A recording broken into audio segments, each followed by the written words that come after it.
Goeiedag, ek groet jou in die kosbare naam van Jesus Christus. Paulus sê in 2 Korintiërs 12 vers 7, en dat ek my oor die voortreffelikheid van die openbaringe nie sou verhef nie, is my 'n doring in die vlees gegee, 'n engel van die Satan, om my met die vuis te slaan, sodat ek my nie sou verhef nie. Bybelgeleerdes verskil oor wat Paulus se doring in die vlees was. Sommige dink, dit kon swaksig gewees het.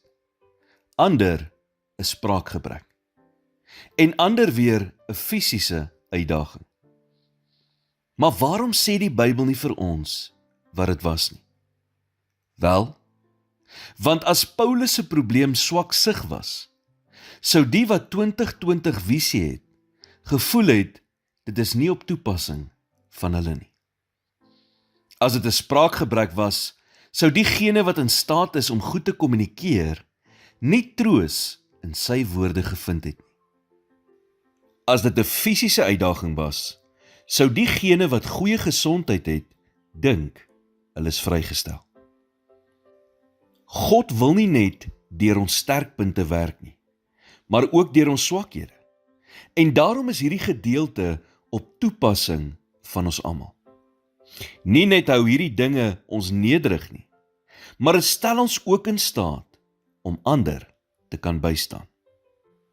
2 Korintiërs 1 vers 4 sê, wat ons troos in al ons verdrukking, sodat ons die wat in allerhande verdrukking is, kan troos deur die vertroosting waarmee ons self deur God getroos word.